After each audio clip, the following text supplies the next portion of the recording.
오늘 우리가 읽는 이사야서 47장의 내용도 우리가 계속 앞부분에서 살펴보듯이 이 바벨론의 심판에 대한 메시지가 주어지고 있습니다. 특별히 오늘 우리가 이 47장의 내용에서는 이 바벨론의 심판에 관한 예언만 쭉 기록되고 있음을 우리가 확인할 수 있습니다. 우리가 계속 살펴보는 것처럼 이사야 선지자가 당시 아수르가 강성하고 있는 그런 상황 속에 그 아수르의 뒤를 이어서 세워지게 될 바벨론 제국, 또 그리고 이 바벨론 제국의 끝 바사 제국의 고레스 왕이 세워지게 되면서 이 바벨론이 한순간에 심판을 당하게 되리라 하는 메시지를 지금 계속 예언하고 있는 상황입니다. 그래서 연대적으로는 150여 년 정도 이후에 있게 될 일들에 대한 구체적인 예언이 계속 이루어지고 있다. 우리가 볼 수 있겠습니다. 바벨론 나라에 대한 심판 선언의 말씀이 본문 전체에 쭉 소개가 되는데 여러 비유들을 통해서 또 상징을 통해서 소개되고 있습니다. 이 바벨론에 대한 심판의 내용들은 우리가 구약에서도 읽지만은 특별히 이것이 신약 시대에 오게 되면 요한계시록에서 세상의 하나의 상징으로서 이 바벨론이 등장하고 있다는 것을 우리가 알 수 있습니다. 요한계시록 18장 또 19장 이렇게 17장부터 18장 19장 앞부분까지 쭉 소개되고 있는데 이 바벨론은 사탄이 그의 동맹 세력으로 붙들고 있는 큰 세력이다 하는 겁니다. 이 사탄이 주의 교회를 비판하고 또 시련을 안겨다 줄 때 그가 동맹 세력들로 활용하고 있는 몇 가지 세력 중에 또 하나의 대표적인 세력이 된다. 요한계시록에서는 보여주고 있어요. 당시의 로마 제국과 같은 국가 권력을 자기 등에 업고 교회를 박해하는 일, 또 거짓된 선지자들을 일으켜서 많은 사람들로 하여금 미혹하게 해서 결국은 교회를 흐트러뜨리려고 하는 세력들, 그리고 이어서 등장하는 세력이 바로 큰 음녀 바벨론으로 불리는 세력입니다. 음녀라고 표현하는 이유가 뭘까요? 오늘 우리가 읽은 본문에서도 보면은 여인이라고 하는 말로 표현되어 있어요. 음녀가 결국 미혹해서 결국은 그 전체를 마치 잡아먹는 듯, 그래서 음란하게 만들어서 결국 세상에 취하게 만드는 일을 한다 하는 의미에서 이 바벨론을 큰 음녀로 이렇게 묘사하고 있습니다. 베드로 사도가 당시 흩어져 있는 교회를 향해서 썼던 편지 가운데서도 뭐라고 표현하냐면 당시의 성도들 향해서 바벨론에 있는 교회다 이런 독특한 표현을 사용했습니다. 네, 그러한 신약 성경에서 그렇게 사용되고 있는 이 비유의 근원, 이것이 바로 오늘 우리가 이 선지서에서 표현되고 있다 하는 겁니다. 이 바벨론을 왜 이렇게 표현하느냐? 이 바벨론은 모든 학문들의 근원지 역할을 하는 제국이었습니다. 예를 들어서 수학이라든지 또 별을 연구하는 천문학, 옛날에는 점성학이라고 불렀어요. 그걸 통해서 어떤 일들이 일어날까 하는 것을 예측하는 그런 것들이 굉장히 발전이 됐고, 이런 마법이나 이런 것들도 상당히 이 바벨론에 뿌리고 근원을 두고 있습니다. 그래서 오늘날로 말하면 많은 학문과 지식의 근원지와 같은 그런 역할들을 역사 속에서 나타냈던 제국이 이 바벨론 제국이기도 합니다. 그래서 오늘 읽는 말씀 속에 내 지혜, 내 주술 이런 표현들을 하나님이 사용하고 계시거든요. 그래서 이 바벨론은 오늘날의 일종의 이 세상의 모든 것들을 하나의 상징적인 의미로서 성경이 표현하고 있다 하는 사실이죠. 여러분들이 이런 것들을 염두에 두면서 왜 선약 성경에서 이와 같이 표현하느냐 할 때 이런 구약적인 배경들이 있다는 것을 우리가 주목하면서 보게 되면 이 바벨론에 대한 심판의 말씀을 읽으면서 우리는 과거 역사 속에 존재했던 이 바벨론이 사라졌다라는 단순한 그런 생각을 넘어서서 장차 우리 주님이 재림하셔서 이 세상의 모든 것들을 심판하고 새롭게 하시게 될 그것을 우리는 내다볼 수 있다 하는 겁니다. 그런 뜻을 가지고서 오늘 말씀을 살펴보면 많은 이해에 도움이 되리라 여겨집니다. 이제 본문으로 한번 들어가 보시죠. 본문에서 바벨론을 처녀 딸 바벨론이여 이렇게 부릅니다. 처녀 딸 바벨론이여 내려가서 뒷뜰에 앉으라. 딸 갈대하여 보좌가 없어졌으니 땅에 앉으라. 내가 다시는 복과 어리떴다 일컬음을 받지 못할 것이다. 이렇게 표현합니다. 뒷뜰에 앉으라. 땅에 내려앉으라. 이렇게 표현하죠. 또 5절 가서 보면요. 딸 갈대하여 잠잠히 앉으라. 흑암으로 들어가라.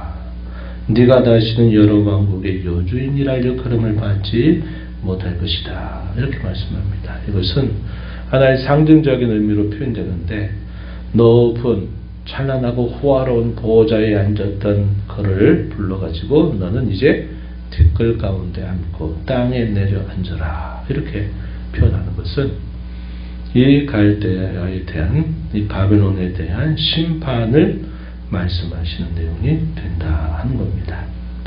이렇게 그들을 향해서 이렇게 심판을 행하게 되는 이유가 무엇인가 할 때 6절과 7절 말씀으로 한번 가서 보세요. 이렇게 표현했어요. 전에 내가 내 백성에게 노하여 내 기업을 욕되게 하여 그들을 내 손에 넘겨 주었거늘. 이 무슨 말일까요? 하나님께서 이 바벨론이라고 하는 제국을 하나님 백성들의 관계했을 때 그 백성들의 교만, 완고함, 그들의 패역을 하나님이 고치시기 위해서 유다 백성들을 바닥까지 낮추실 때 그 도구로 하나님이 바벨론을 사용하신다는 거죠. 그래서 이 바벨론 제국은 심판의 도구, 징계의 도구로서 하나님 백성들을 위해 사용하셨단 말이죠. 그런데 이 바벨론이 그것을 알 리 없죠. 하나님이 그런 계획을 갖고 그렇게 하셨다는 것을 알 리가 없어요. 그러니까 그들은 어떻게 합니까? 이 하나님의 백성들을 아주 괴롭히고 도를 넘어서서 그 백성들을 크게 나쁘게 그들을 대하는 모습이 나타났다 하는 겁니다. 그 6절에 표현되기를 내 백성에게 내가 노해서 내 기업을 욕되게 해서 그들을 너의 손에 넘겨주었다. 이 말은 징계의 도구 혹은 심판의 도구로 너를 사용했다는 겁니다. 그런데 이 바벨론이 어떻게 됐느냐? 긍휼히 여기지도 않고 늙은이에게 멍에를 심히 무겁게 메웠다. 이렇게 말합니다. 그러면서 7절에 내가 영영이 내 주인이 여주인이 되리라. 너는 우리의 지배 아래 영원히 있게 되리라. 이렇게 여기는 말이 되는 겁니다. 그래서 이 7절 말씀의 내용은 하나님의 백성들을 징계하려고 그 나라를 사용하셨는데 그 나라가 도에 지나치게 하나님 백성들에게 악을 행했다 이 말이죠. 그래서 하나님께서 너희를 벌하신다. 이렇게 말씀을 하시는 겁니다. 아수르 제국에 대한 심판의 내용도 마찬가지입니다. 우리가 앞에서 아수르 제국에 대한 심판 예언을 통해서 봐도 아수르가 그런 일을 똑같이 한 거예요. 근데 아수르는 그걸 알 리가 없어요.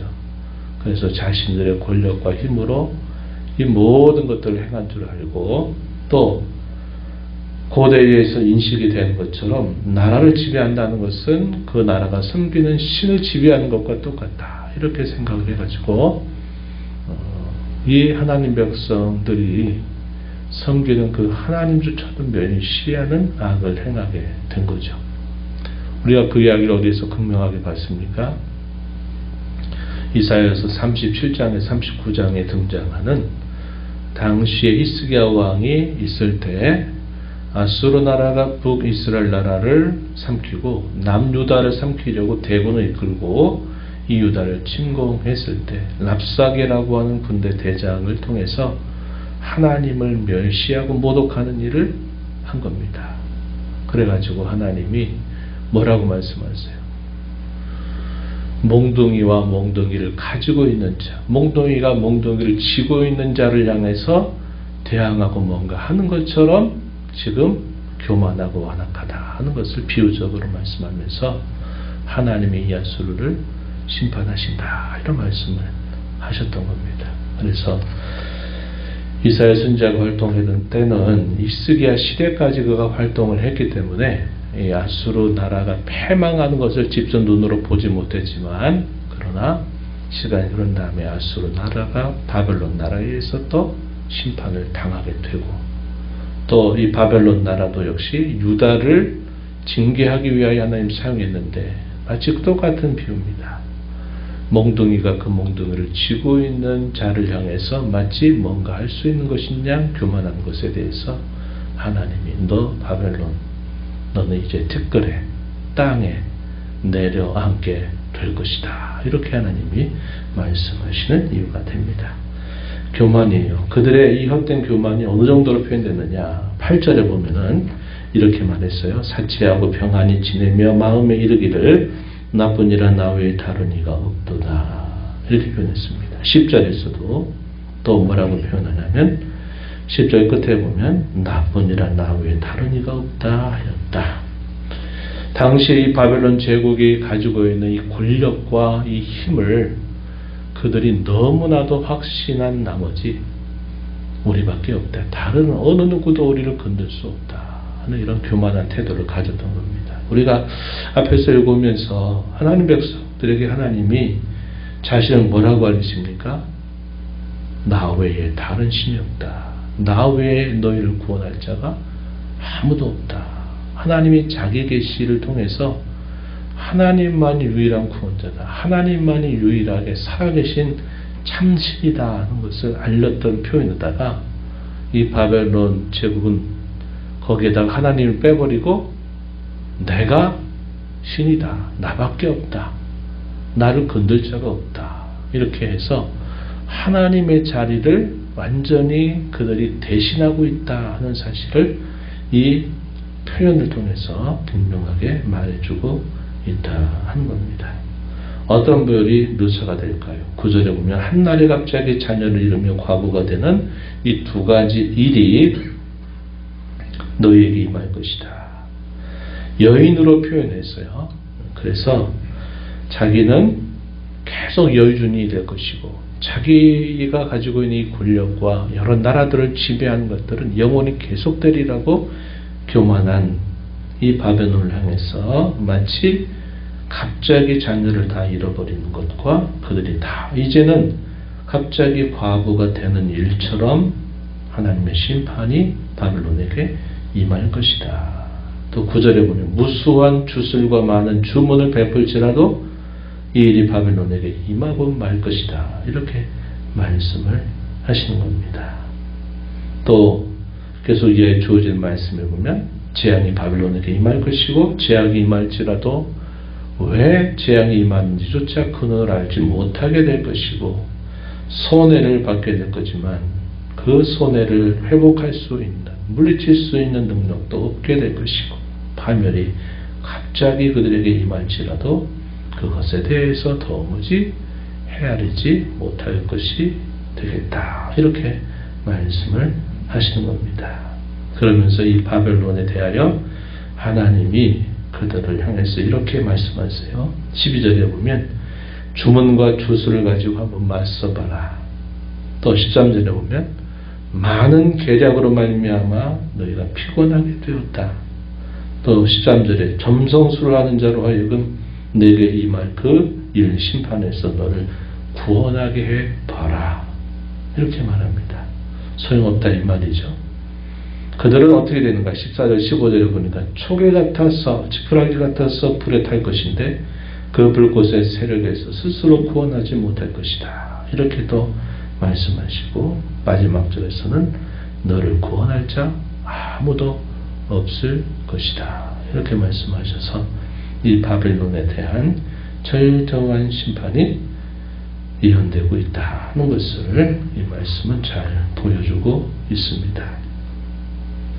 그래서 하나님은 앞에서 우리가 읽었던 말씀처럼 이 바벨론 나라를 바사라고 하는 제국을 통해서 심판하실 것을 말씀하심을 우리가 확인할 수 있습니다. 오늘 우리가 이 말씀을 보면서 교만하고 또 그들이 완악한 이런 태도를 취하는 것은 결국 하나님의 심판을 받을 수밖에 없게 만든 일이 될 것이다 하는 것을 보게 됩니다. 이 바벨론의 심판은 결국 하나님께서 최후의 이 모든 세상을 심판하실 것에 대한 하나의 예비적인 그림과 같습니다. 이 세상의 심판 앞에 그 어떤 것들도 아무런 소용이 없게 될 겁니다. 오늘날 사람들은 어떤 생각을 할까요? 지난 오랜 역사 가운데서 인류가 이루어 온 지식의 보고, 문명의 발전, 첨단 과학들, 그것을 통해서 모든 것을 우리가 지키고 또 강력하게 할 수 있다고 하는 착각과 교만에 빠져 있습니다. 오늘날 AI라고 하는 이러한 도구들을 통해서 어느 시대보다도 이 지식의 발전과 왕래의 속도와 그 실용성이 급격하게 변화를 하고 있는 지금을 우리가 살고 있습니다. 그래서 하나님이 없는 세상, 하나님을 이 세상의 과학과 지식과 문명으로 대신하고 있는 이 세상이다 하는 겁니다. 그러나 하나님이 예고하신 심판에 대해서는 마치 바벨론이 많은 지식과 많은 학문들의 보고가 된다 할지라도 그들에게 갑자기 임할 심판에 아무것도 그들이 할 수 없는 것처럼 이 세상 또한 마찬가지가 될 것을 우리는 내다볼 수 있습니다.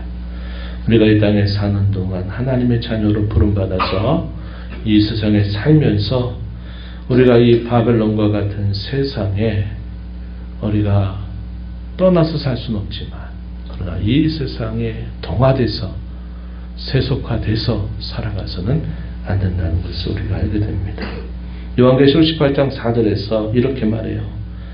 거기서 나와라. 내 백성아 바벨론으로부터 나와라. 이렇게 말씀을 하고 계신 겁니다.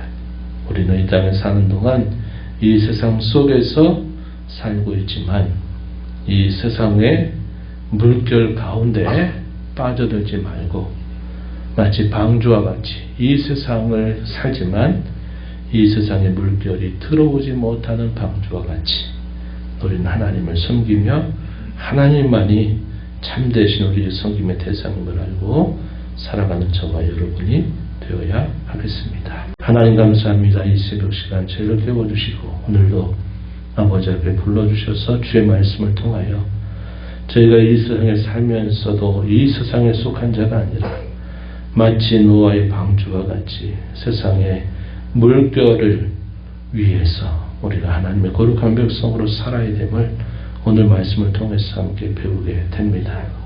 하나님의 자리를 대신하는 지식과 문명과 첨단과학과 AI라고 하는 이 놀라운 변화 속에 살면서 그것이 마치 하나님과 같은 자리가 되는 것처럼 이 세상에 이런 교만과 이러한 어리석음에 빠져 살지 않게 하시고 이 모든 일들을 주관하시며 때가 되면 심판하시고 정하시고 새롭게 하실 하나님을 늘 저희들의 참되신 구원자로 여기며 하나님을 섬겨 살아가는 저희들 되게 주옵소서. 주 앞에 나와 기도하는 모든 심령들의 간구를 귀로 주시고 응답해 주시기를 바라며 예수님 이름으로 기도하옵나이다. 아멘.